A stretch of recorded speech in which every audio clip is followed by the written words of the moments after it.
techniques are my push-off techniques from walls or solid structures, where I sort of attack myself away from the structure, exploding into the next attack at a speed that's really hard to achieve in other ways, and get my weight thrown around. So that's sort of the design of the movements. The intent. The intent can vary. It can be very powerful, but you can go from, like, I imagine maybe I just kick the door shut in some sort of self-defense situation. I can kick the door shut, and didn't have the deadbolt shut, and I can deadbolt it, and that kind of solves the situation. Or kick somebody through the door and kick them out of the door. Maybe kick them over the railing outside if it's that dangerous. Who knows? I wouldn't want into it with somebody with a knife. If it was somebody with a knife, I'd probably want to kick them all the way out to the parking lot off the second floor here. So anyway, I think I'll get into the super action.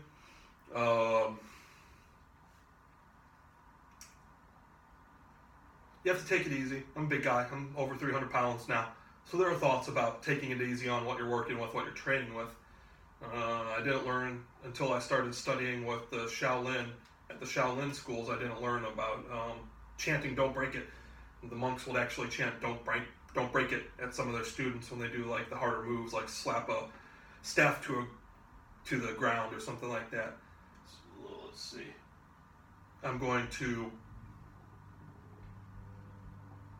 right rear leg, front kick, wall, throwing myself towards the door, spinning, doing a short turn, turning around with a short turn, and then left rear leg front kick.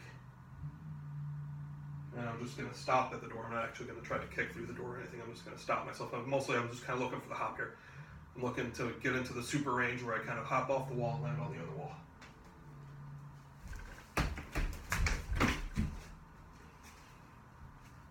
It's not a bad rep. I think I'll do another.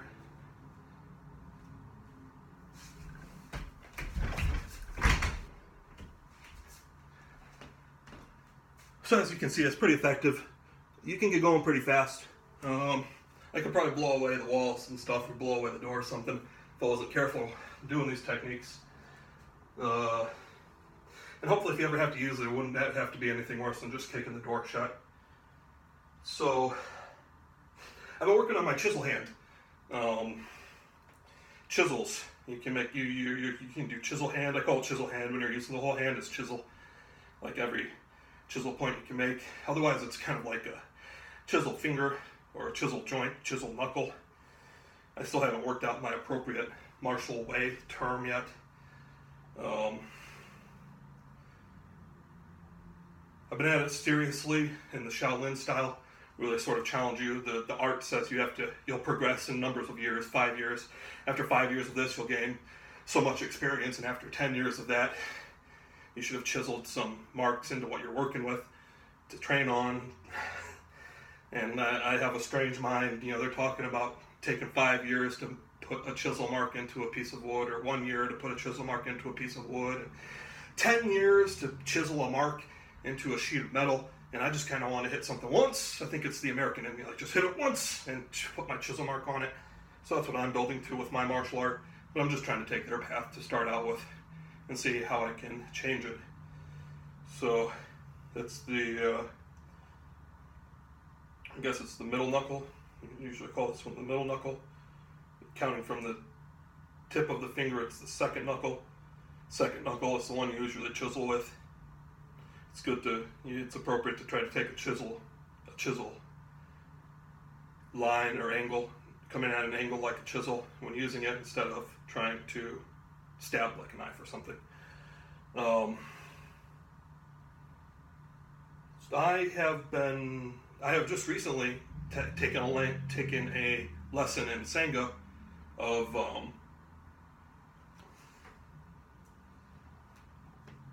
a chisel hand technique,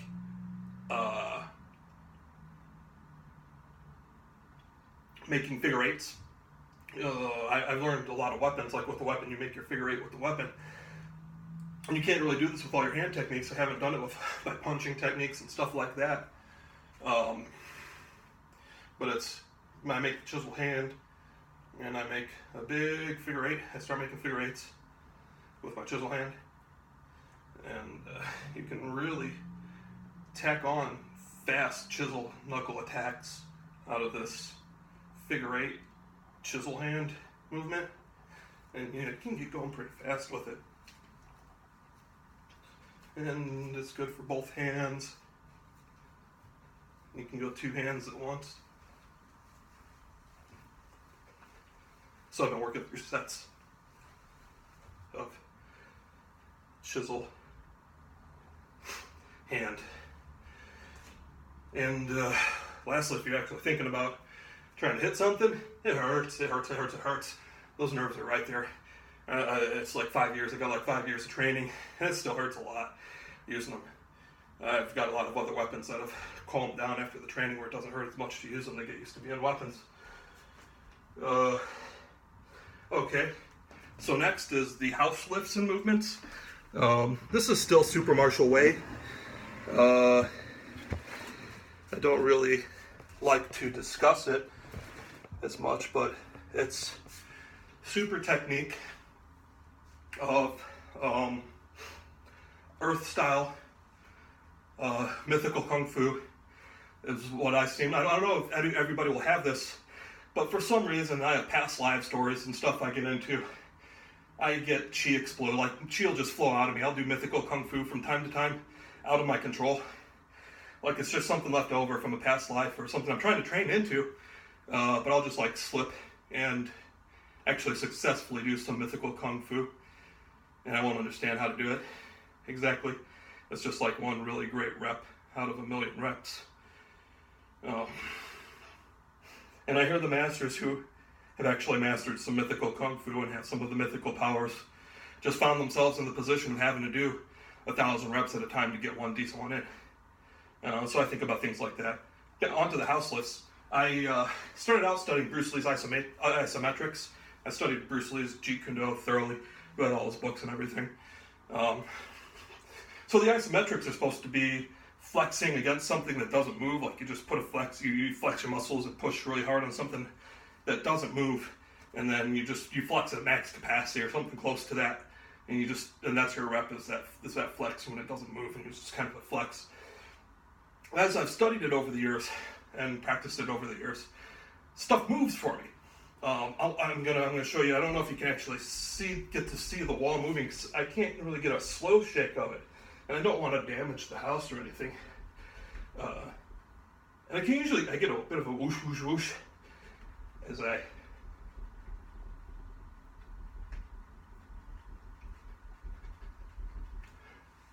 it's comparable to wall push-ups and stuff like that. But you can see, like this movement, I imagine, the design of this is kind of like pushing someone over. This is getting more into grappling. So I kind of imagine this is kind of at my face level. Maybe I'd get my hand up under their jaw and push them over the top. So that's the kind of things I'm practicing. The more martial applications. That can be, it doesn't even have to be self-defense. I mean, it's like techniques like that can work in competition too. That can be good competition techniques sometimes. And like I'm talking about the mythical kung fu, I've been able to read the geological meters in the ground, the earthquake meters, the meters that measure the shaking of the ground, and I can tell on a map if I could find a nice real-time display of all the meters monitoring for earthquakes. When I start doing my techniques,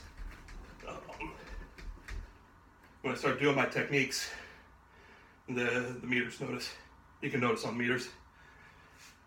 This is pretty good exercise. This is tough stuff. I've kind of been building my personal training in my art to mostly max out style stuff. There's like a max out portion to the first technique, that wall to wall, going for the jump. Once I kind of step on the wall and I've planted on the wall, I can safely kind of push off as hard as I want. And I get to max out during the technique a little bit. And doing this training, you can max out through almost the whole training. It's very difficult training. You can go really hard at it, and it can take it. The stuff can take it. It's not that dangerous or anything.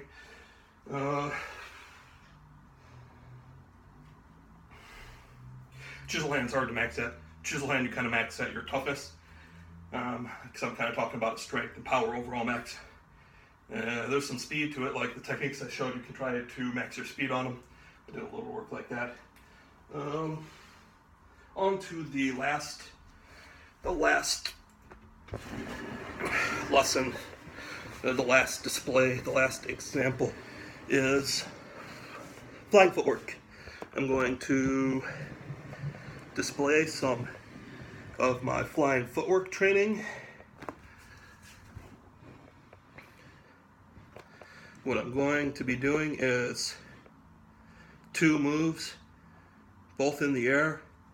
One should be from a jump and falling back towards earth, and then I'll do the second move, and I should be able to actually ascend using the second move without pushing off the ground. Ascend from being in a free fall. Just from free fall to ascension. No pushing off the ground or anything. I've only done this one once. I was just planning through my episode for the day. I did it once. It's like some other stuff I've done. So I'm going to do a jumping or flying 3/4 turn. I'll make this more of an example. I'll do this the easy way. To warm up to this, first you do the jumping 3/4 turn, and then after you've got a feel for the jumping 3/4 turn, you add on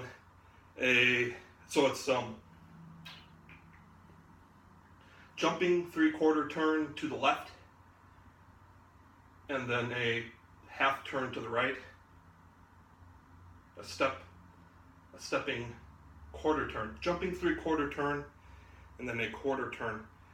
I'll do it slowly without even jumping. And I'm going to be in a different position, so I'm moving.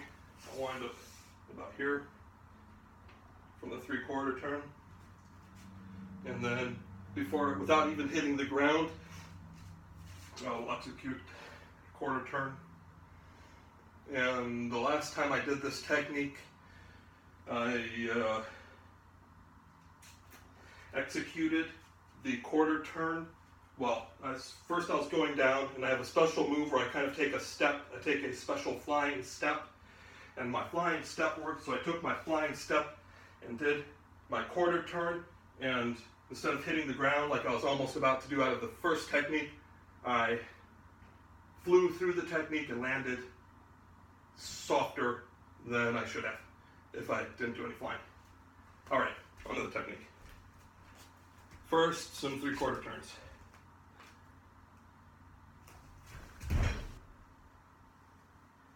It's not a bad one. I was doing them a bit lower the last time. Not happy with that one.